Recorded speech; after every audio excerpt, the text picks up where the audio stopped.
Today is the latter part of Psalm 37. The passage today speaks of the contrasting lives of the wicked and our God's people, and their respective ends. Then, what does the word say? Today, I would like to examine this and share grace. First, the passage today speaks of the contrasting lives of the wicked and our God's people, and their respective ends. In Psalm 37 verses 12 to 13, it says, "The wicked plot against the righteous and gnash their teeth at them, but the Lord laughs at the wicked, for he sees that their day is coming. The wicked plot against the righteous and gnash their teeth at them, but the Lord laughs at the wicked, for he sees that their day is coming." This verse vividly describes the wicked person plotting to harm the righteous person, revealing strong hostility and anger.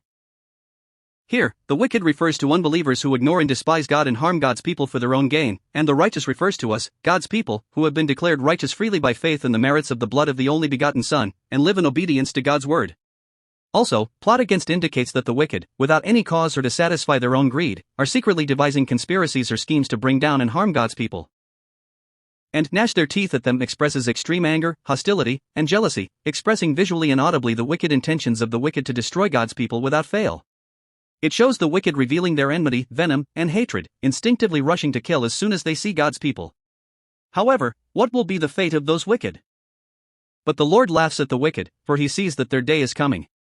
Here, the Lord laughs at the wicked does not mean that God is laughing with joy at the wicked, but that he is mocking the pride and foolishness of the wicked. It means that although the wicked feel confident that they can completely bring down God's people with their own strength and power, in the eyes of God, the ruler of this entire universe, it is merely a pathetic and insignificant struggle. Also, their day here refers to the day when the wicked will be judged and destroyed, that is, the day of God's judgment. So, the New Living Translation translates this as, "For the Lord sees the day of their judgment coming." It means that God laughs at the wicked because he has already set the day of their judgment and destruction, and clearly sees that the day of judgment and destruction is approaching step by step. Ultimately, this word means that no matter how much the wicked gnash their teeth and plot to harm God's people, they will never be able to escape God's judgment. Therefore, God's people do not need to be discouraged or afraid because of such wicked people. Of course, even if it seems that the wicked are prospering right now and our God's people are suffering, the power of the wicked is only temporary, and the final victory belongs to our God's people. And how do those wicked act? In Psalm 37 verses 14 to 16, it says, "The wicked draw the sword and bend the bow to bring down the poor and needy, to slay those whose ways are upright. But their swords will pierce their own hearts, and their bows will be broken. Better the little that the righteous have than the wealth of many wicked. The wicked draw the sword and bend the bow to bring down the poor and needy, to slay those whose ways are upright." This word describes the appearance of the wicked persecuting our God's people by using the image of sword and bow, which can be called deadly weapons. Here, the wicked draw the sword and bend the bow represents the stage of actual action, that is, the entry into violence and persecution. If the previous verse 12 was plotting in their hearts and gnashing their teeth, that is, the stage of expressing anger. It vividly shows an imminent crisis situation where all preparations to completely destroy the opponent are finished and they are about to attack. Also, the poor and needy refers to our God's people who are weak and powerless, that is, have no power to protect themselves from the violence of the wicked, and the reason it is expressed like this is to expose the despicable appearance of the wicked who are weak to the strong and endlessly strong to the weak. Also, those whose ways are upright refers to our God's people, and the reason it is expressed like this is to emphasize and reveal another reason why the wicked are trying to kill our God's people. The reason the wicked are trying to kill our God's people is not only because they hate God's people, but on the other hand, because the way our God's people live righteously itself accuses and provokes the injustice of the wicked. It can be said that the evil deeds of the wicked are an attempt to hide their own evil and ugliness, and to harm and ruin the kind and good light of God's people. However, what kind of result will these actions bring? But their swords will pierce their own hearts, and their bows will be broken. Better the little that the righteous have than the wealth of many wicked. This word contains a powerful message of judgment that the deadly weapons that the wicked swung arrogantly to harm and ruin God's people will eventually become a boomerang that will harm and destroy themselves. Here, heart is leb in Hebrew, which can also mean the most fatal organ among body parts, heart. It means that the sharp blade they drew to stab and kill God's people will pierce their own hearts. Ultimately, they will fall into the trap they dug themselves. Also, bow is a powerful long-range weapon for sniping enemies far away. However, if that bow breaks the moment the string is pulled tight, that enormous elasticity and energy will return to the person who intended to shoot as an impact. It means that all the plans, tricks, and strategies that the wicked painstakingly set up to harm our God's people will be neutralized and broken in an instant. In other words, the wicked will instinctively try to harm and ruin our God's people, but all their evil intentions, plans, and purposes will return in failure, and furthermore, will become poison that destroys themselves. No, the victory, power, or wealth that the wicked obtain through unjust methods will eventually become a snare that strangles their own necks. Why? Because God is the one who rules and governs all things in this world according to his will. No, because God is the one who guards and protects his people. For that reason, if God does not allow it, such conspiracies, schemes, and threats of the wicked can never be executed or achieved. No, God will return the tips of these wicked people's swords and bows to the wicked themselves, making them poison that destroys the wicked. So, as a result, who is blessed? Better the little that the righteous have than the wealth of many wicked. The little that the righteous have here is a synecdoche, representing all the lives of our God's people. It refers to a life that praises and exalts God, lives for God in his name and glory, and yet always expects and relies on God amidst the persecution and threats of the wicked, and hopes for that heaven. Also, the wealth of many wicked here is also a synecdoche, representing all the lives of the wicked. It refers to the lives of the wicked who always ignore and despise God, live according to their corrupt and depraved desires, boast of and rely on wealth, popularity, and honor, and ignore, persecute, and threaten our God's people. In other words, this word says that this life of our God's people is much better and much more superior than the life of those wicked. Even if we live a little poorly on this earth, and even if we live amidst the threats and persecution of the wicked, this life of God's people is much more blessed. No, even if we, our God's people, live on this earth with little wealth, little power, little health, etc., it is much better than those wicked living arrogantly with many things. Why? Because the lives of those wicked are already lives that accumulate God's wrath and anger, and are pregnant with terrible God's curses and judgments. Therefore, even if we live a little lacking on this earth, it can be said that living while knowing God well, in an intimate relationship with God, and praising and exalting our God is much more blessed. And what else does it say about the contrasting lives of the wicked and our God's people and their ends? In Psalm 37 verses 17 to 20, it says, "For the power of the wicked will be broken, but the Lord upholds the righteous. The blameless spend their days under the Lord's care, and their inheritance will endure forever. In times of disaster they will not wither, in days of famine they will enjoy plenty. But the wicked will perish. Though the Lord's enemies are like the flowers of the field, they will be consumed, they will go up in smoke. For the power of the wicked will be broken, but the Lord upholds the righteous. The blameless spend their days under the Lord's care, and their inheritance will endure forever." This word can be said to be the decisive ground for the word of verse 16 that we saw just before. It can be said to be the answer to why is a righteous person who has little better than a wicked person who has much. Here, power symbolizes strength, power, ability, or the means to collect and maintain wealth. In other words, the power of the wicked will be broken means that even if the wicked enjoy mighty power and have such a strong power, strength, that tramples on God's people, in front of God's judgment, that power will be completely broken to the extent that not even bones can be gathered. Of course, if that happens, the person whose power is broken will no longer be able to swing that sword or protect their own property. No, all the power and prosperity of the wicked will collapse and completely fall apart in an instant. Also, upholds evokes the image of holding the hand of a person who is about to fall or protecting them by hugging them in their arms. Like a dad holding a little child's hand. Our God's people seem to have no power on this earth, and they always seem to be persecuted and pushed by the wicked. However, God, the ruler of all things in this entire universe, will be responsible for and uphold the life, existence, and safety of our God's people to the end. In other words, the wicked trust only their own power and behave arrogantly and violently, but that power will eventually be broken someday. On the other hand, our God's people will not fall but will stand firmly amidst the arrogance and tyranny of the wicked because God is always upholding them. The blameless spend their days under the Lord's care, and their inheritance will endure forever. This word shows specifically what result that upholding manifests, as God upholds the righteous in verse 17 mentioned earlier. Here, the blameless refers to our God's people who have been declared righteous freely by faith in the merits of the blood of the only begotten Son, and can be said to be blameless and perfect.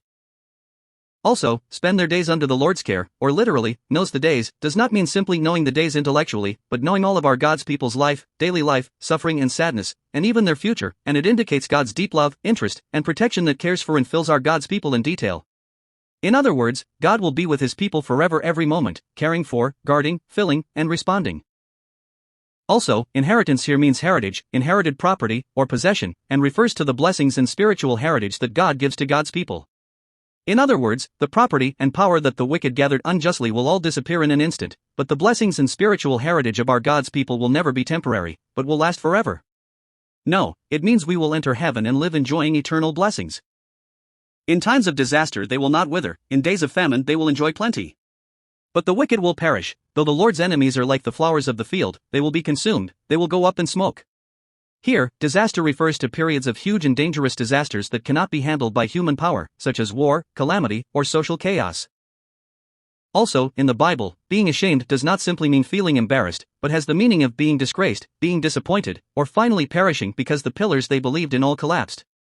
However, they will not wither, or will not be ashamed, here means that our God's people will not perish or become miserable even if the world is turned upside down due to disaster.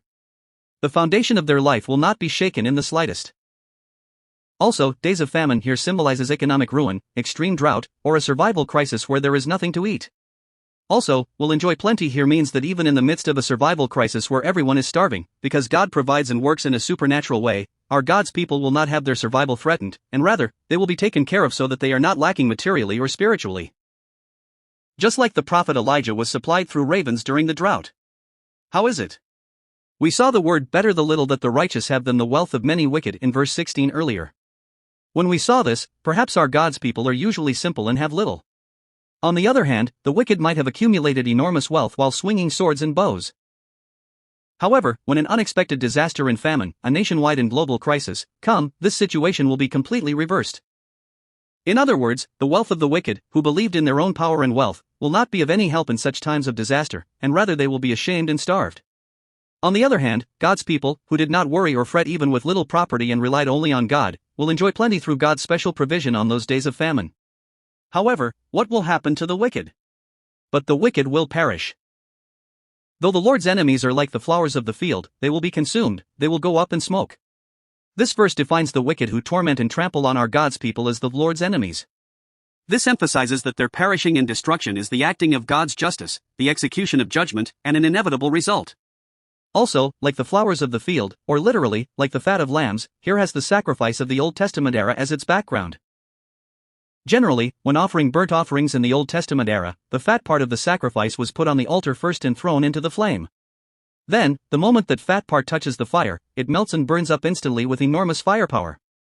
In other words, like the fat of lambs here means that all the glorious and enormous power, material, or health.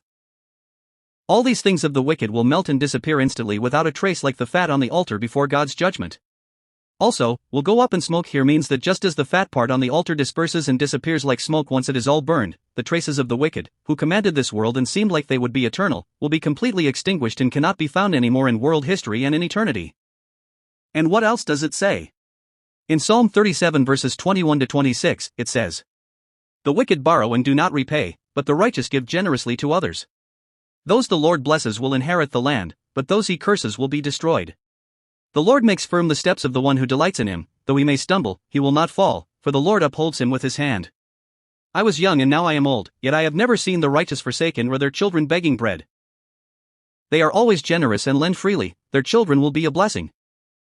The wicked borrow and do not repay, but the righteous give generously to others.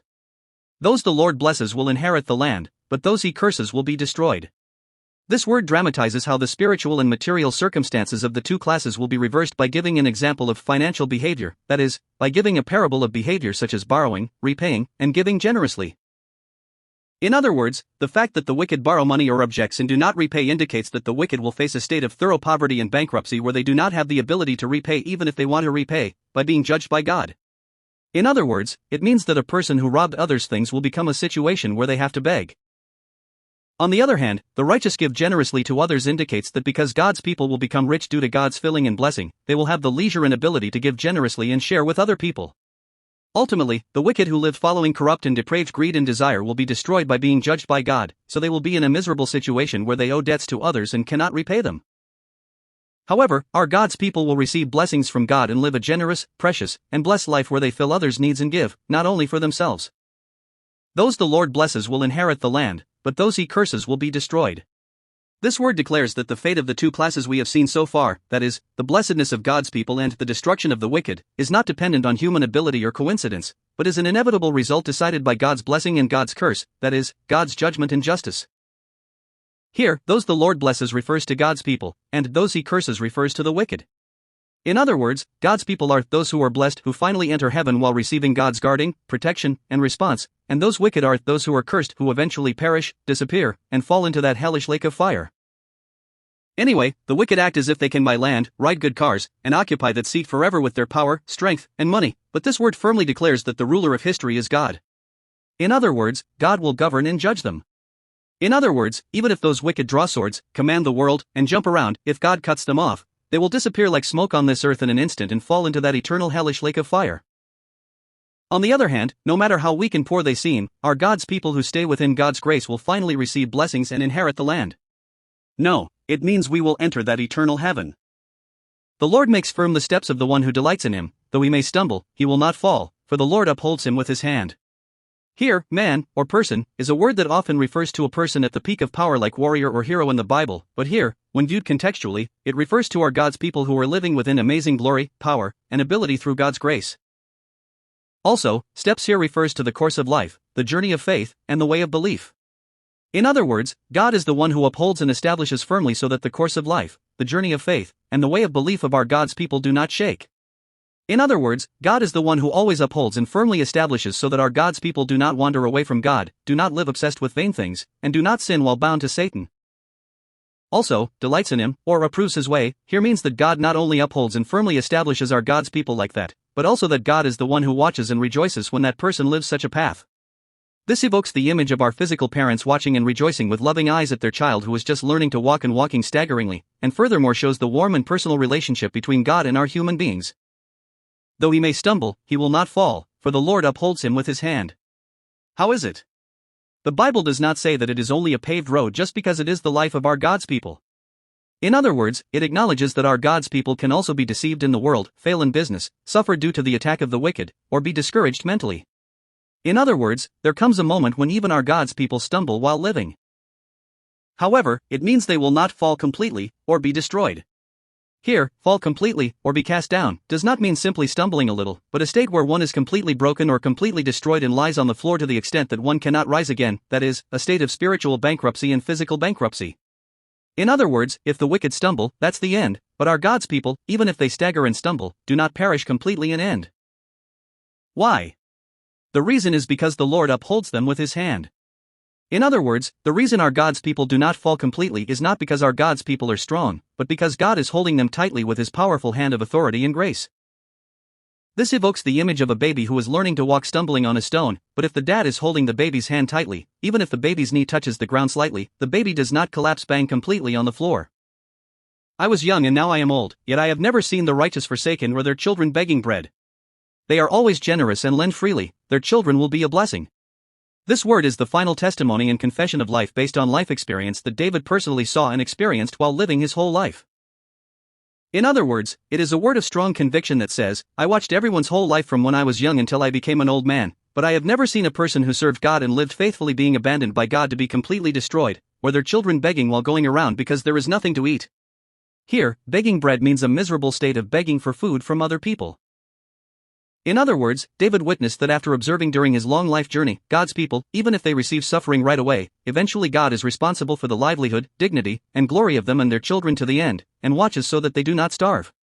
Then, why does children suddenly appear here? The Bible warns that the children of the wicked will have their lineage cut off. On the other hand, it says that the blessing of our God's people will not end in their generation but will flow to their children's generation. In other words, the seed of service, tears, prayer, and dedication to God that parents sowed faithfully before God will become a spiritual and physical heritage that guards their children so that they do not wander or collapse. No, God will never starve those children even just looking at those parents, and will take care of them to the end. Now, if we organize this again, it means that our God's people can also temporarily fail in business, get a disease, or become poor when living in the world. However, it means God does not leave our God's people in such a miserable state forever. Ultimately, when we finish the long journey of our life and look back, and when we examine all the history of the world, it means that the end of our God's people surely has God's salvation and reward, and the prosperity of the wicked is only temporary. In other words, our God's people may experience trials for a while, but they are never abandoned by God, and God even takes responsibility for the children of God's people and takes care of them with abundance. They are always generous and lend freely, their children will be a blessing. Always, or all day long, here indicates the appearance of a life of helping and giving to other people from morning to evening, every moment, and also shows that the abundance of that life has reached its extreme. Also, generous and lend freely here shows the appearance of the life of our God's people who flow out constantly, which is completely different from the life of the wicked who exploit and take everything. Of course, there are two reasons why this life appearance is possible. The first is because God has filled our God's people abundantly, and the second is because our God's people have a generous heart that knows how to care for the pain and lack of neighbors without being stingy, like God's people. Their children will be a blessing here means that this life of good deeds, service to God, prayer, and dedication that parents poured out all day long has become a huge blessing savings account for their children. In other words, God, who remembers such a life of the parents, will not only bestow grace on their children, but also countless neighbors who received help from those parents will repay the children with love and favor. It shows the law of the boomerang, that is, the law of the virtuous circle. The Lord laughs at the wicked. God. Thank you. I appreciate you. I love you. We may meet all kinds of suffering, disaster, hunger, and pain while living on this earth. However, I believe that when we live a life of service, prayer, and dedication to God amidst such disaster, God remembers this and not only turns around all our situations, but is also the one who blesses our children greatly. No, by believing this, let us not stumble or be discouraged in any situation, and grant us blessings so that we can always become victorious people. I bless and pray in Jesus' name. Amen.